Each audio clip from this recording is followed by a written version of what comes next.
người chuyện sâu cả mình sẽ chịu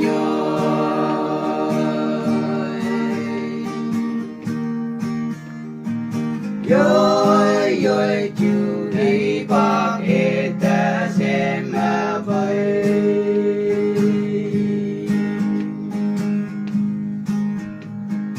đến như chú hay quan trả phong mà hậu lệ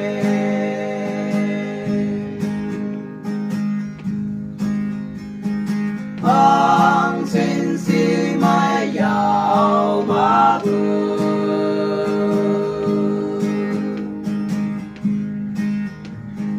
hăng xin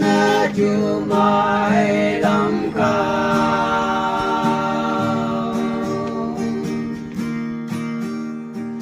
hăng xin hồng ly mong ngày vui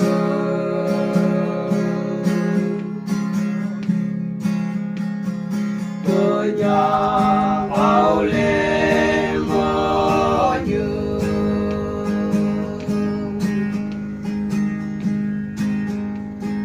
tin hay ông đi gia đình rồi phụ ăn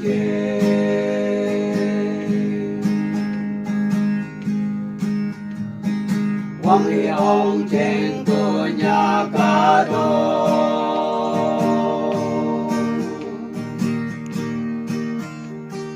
chính như chính hạ sẽ tâm mẹ hà nhà vui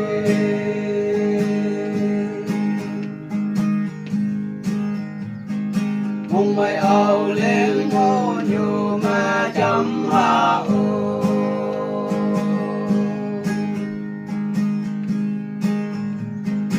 hăng xin si mai giàu mà vui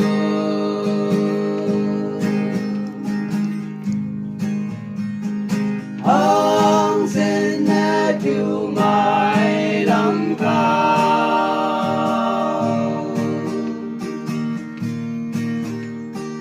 hăng xin hồng ly mong ngày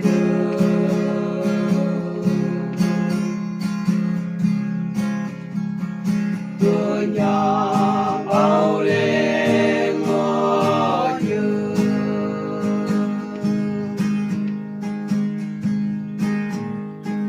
bao nhiêu yên trong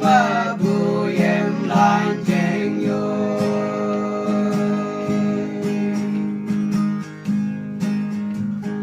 tên như tông si đi mẹ ngô na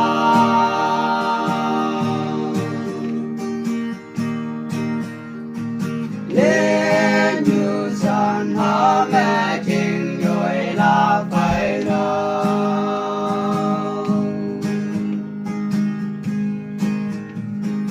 vui nhà áo lên mò như